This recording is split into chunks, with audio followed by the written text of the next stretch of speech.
अस्सलाम वालेकुम। मेरा नाम वसीम अब्बास है। मैं आज आपको बहुत बड़ी डेवलपमेंट के बारे में बताना चाह रहा हूँ जो कि तारीख़ के लिहाज से बहुत बड़ी है। इसमें मुत्तहिदा अरब अमारात और इसराइल के साथ अपने सफ़ारती ताल्लुकात को बहाल कर दिया है और इसने अपने सारे रिलेशनशिप यूएई ने उनके साथ नॉर्मलाइज़ कर दिए हैं। मैं आपको बताऊंगा कि इसमें इसके क्या फ़वाइद होंगे यूएई के और क्या फ़वाइद होंगे इसराइल के। इसको मैं सब पॉइंट्स को एक एक करके आप सब पॉइंट को एक्सप्लेन करूंगा। ये मुआहिदा क्राउन प्रिंस अबू धाबी के crown prince Mohammed bin Zayed, prime minister Netanyahu Israeli prime minister और अमेरिका के प्रेसिडेंट डोनाल्ड ट्रंप के साथ साइन हुई।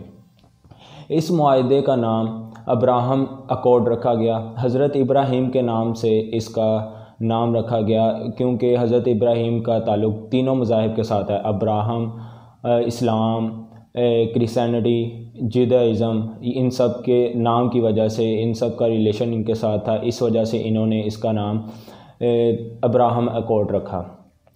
इस मुआहिदे के बाद डोनाल्ड ट्रंप के जो दामाद हैं जेरेड कुशनर, उनके इसराइल के जो प्राइम मिनिस्टर हैं उनके साथ बहुत गहरे ताल्लुक़ हैं। उनको ये उम्मीद दिलाई कि हम जितने भी मुस्लिम ममालिक हैं वो उनके साथ और मुस्लिम ममालिक उनके साथ अपने रिलेशनशिप नॉर्मलाइज़ करेंगे और उनको बहुत पुरुम्मीद कर दिया। अब इसके बाद कई रिपोर्ट आई हैं जिसमें कहा जा रहा है कि बहरीन और ओमान और सऊदी अरेबिया इसराइल को तस्लीम करेंगे, लेकिन सऊदी अरेबिया खुल के सामने नहीं आ रहा क्योंकि उसको बहुत से तनाज़ा का सामना करना पड़ेगा। बैक डोर डिप्लोमेसी के ज़रिए वो उनके कॉल के ज़रिए इस तरीके से वो उनके साथ राब्ते में है, लेकिन वो खुल के सामने नहीं आ रहा। लेकिन सऊदी अरेबिया यूएई ने जो फ़ैसला लिया, जो तस्लीम किया इसराइल को, उसने भी ऐसे नहीं किया। उन्होंने अपने कज़न जो ये क्राउन प्रिंस हैं मोहम्मद बिन ज़ैद, उन्होंने अपने कज़न मोहम्मद बिन सलमान जो कि सऊदीया के हैं उनसे मुशावरत करके ये फ़ैसला लिया और उसको तस्लीम किया है। और इस सब के पीछे एक वाक़या रखा है कि फ़लस्तीन के एनेक्सेशन रोक दी जाए। यूएई के जो एम्बेसडर है, अमेरिकन एम्बेसडर, उन्होंने इसराइल के प्राइम मिनिस्टर को ख़त लिखा नेतन्याहू को कि आप एनेक्सेशन रोक दें और हम बहुत से अरब ममालिक आपको तस्लीम कर लेंगे। इसको उसने बहुत गौर किया और इस एनेक्सेशन को रिजेक्ट किया है, रोका है, आर्जी तौर पर रखा है। और उनके टेबल पे अभी ये रिपोर्ट्स सारी पड़ी हुई हैं। वो सूरत बेहतर होने के बाद वो ये दोबारा एनेक्सेशन स्टार्ट कर सकते हैं, क्योंकि जो इसराइल के वोट का नारा है वो ये है कि उसमें फ़लस्तीन की एनेक्सेशन का नारा है। इस वजह से वो एनेक्सेशन रुकेगी नहीं, उसको रिजेक्ट किया गया है आर्जी तौर पे, वो दोबारा एनेक्सेशन स्टार्ट होगी। अब मैं आपको बताऊंगा कि इस मुआहिदे में जो मेन पॉइंट्स हैं जिन पे ज़्यादा फोकस किया गया और जो मुआहिदे में शामिल हुए हैं उसमें हैं bilateral agreement regarding investment, security, telecommunications, tourism, direct flights हैं और एम्बेसीज़ जो दोनों ममालिक में अपनी अपनी एम्बेसीज़ बनाएंगे, इसराइल उधर और यूएई इधर। इस एम्बेसीज़ को, और आपको पता है कि अमेरिका और ये दोनों ममालिक यूएई और इसराइल दोनों अमेरिकन कैंप का हिस्सा हैं और ये खुलकर सामने नहीं आ रहे थे, लेकिन अब इन्होंने ऑफिशियल तौर पे सामने आए और इन्होंने यूएई ने तस्लीम किया है उसे इसराइल को।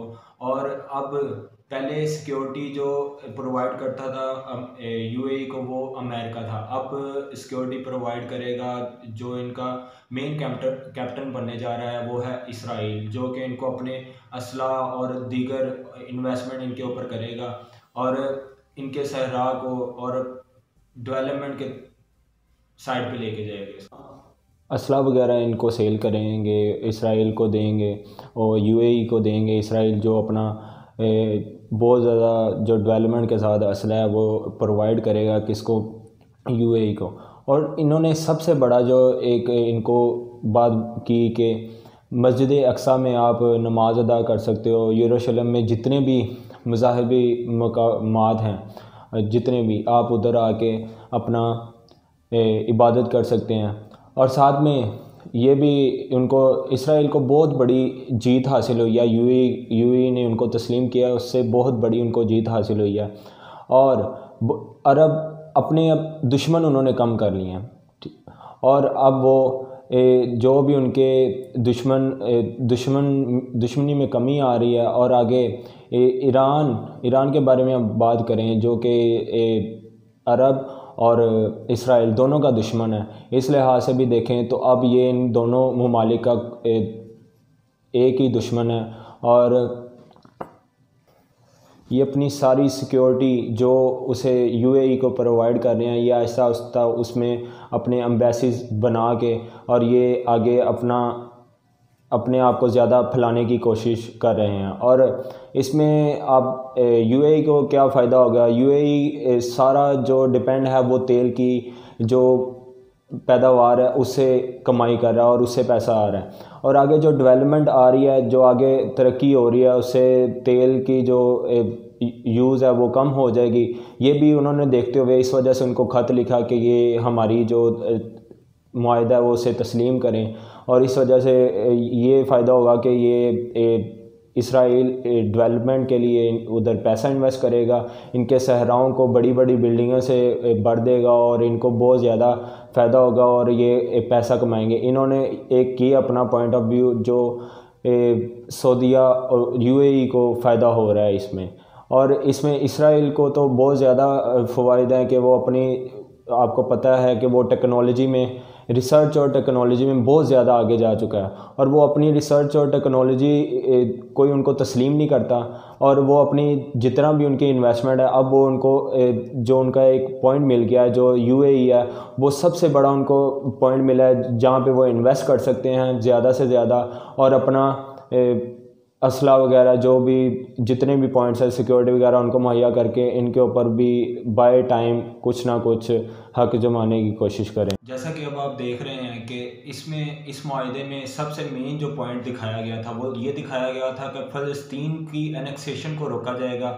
लेकिन इसमें उसको जितनी भी रिपोर्ट्स आई हैं, जितनी भी वेबसाइट पे जितना डाटा मिल रहा है, उसके रिपोर्ट्स जितनी भी आई हैं, उसमें यही बताया जा रहा है कि इसमें फ़लस्तीन को कोई फ़ायदा नहीं हुआ। इसमें ये बताया जा रहा है कि ये कहते हैं कि कमर के पीछे यानी कि पीठ के पीछे जो छुरा घोंपना, और फ़लस्तीन का इतना बुरा हाल है कि उधर लीडरशिप नहीं है, उधर अनएम्प्लॉयमेंट 60% तक चली गई है। और इधर जो पहले लीडरशिप थी यासिर अरफात, और उनके होते हुए जो लीडरशिप थी, उस लीडरशिप के बाद अभी तक कोई लीडरशिप नहीं आया।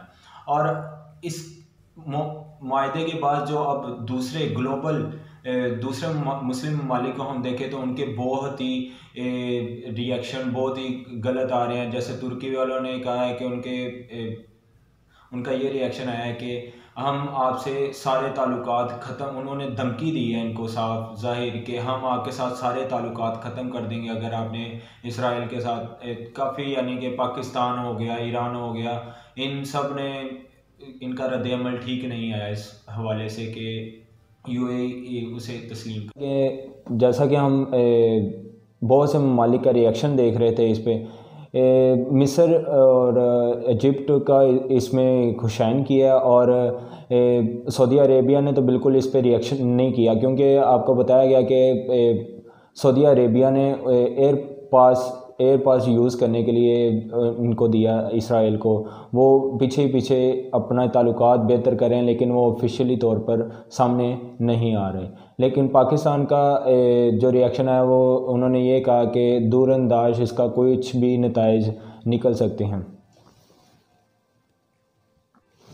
इस फैसले के बाद फ़लस्तीन के साथ तो बहुत ज़्यादा ज़्यादती करार दी जा रही है, और बाकी अरब वर्ल्ड एक साइड पे हो रहा है, और जो इसराइल को तस्लीम नहीं कर रहे वो अल्टरनेटिव बॉक्स एक साइड पे बन रहा है, ब्लॉक बन रहा है, जो एक अरब वर्ल्ड का और एक अल्टरनेटिव ब्लॉक है जो कि इसे तस्लीम नहीं कर रहे। अब पाकिस्तान को बहुत एहतियात से चलना पड़ेगा, क्योंकि मलेशिया और ईरान और इनके साथ पाकिस्तान के अब कुछ ताल्लुकात अब बेहतर हो गए हैं। इनके जो पॉलिसी मेकर हैं हमारे पाकिस्तान के, उनको ये देख कर चलना होगा कि आगे उनको कौन सा स्टेप लेना है कि इस मुआहदे के बाद, कि कौन सा स्टेप ठीक है और कौन सा रॉन्ग है। इनके जो पॉलिसी मेकर हैं उनको आंखें और कान खोल कर अपना नेक्स्ट स्टेप लेना पड़ेगा। इस डील में डोनाल्ड ट्रंप और नेतन्याहू को बहुत ज़्यादा फ़ायदा हुआ है, क्योंकि आपको पता है कि अमेरिका हर दफ़ा कोई डील करवा के तो शो करवा देता है कि हमने बहुत बड़ी डील करवा दी मुस्लिम, जैसा कि यूएई और इसराइल की डील हुई है, उसमें वो शो करेगा कि हमने यूएई और मुस्लिम ममालिक और में दरार डाल दी है इसराइल और उसकी जो सफारती ताल्लुकात हैं वो बहाल करने की वजह से। और इसमें इन सब को तो फ़ायदा हो जाएगा, लेकिन इसराइल को भी फ़ायदा हो जाएगा, लेकिन यूएई को इस बात का बहुत शायद उठाना पड़ जाए, इस बात का उसे नुकसान होगा कि मुत्तहिदा अरब अमारात से शायद कि मुस्लिम ममालिक बात करने की नाराज़गी, यानी कि अपना कोई नाराज़गी पैदा कर सकते हैं कि हम यानी कि ताल्लुकात ख़त्म कर सकते हैं, ये खदशा उनको पैदा हो सकता है।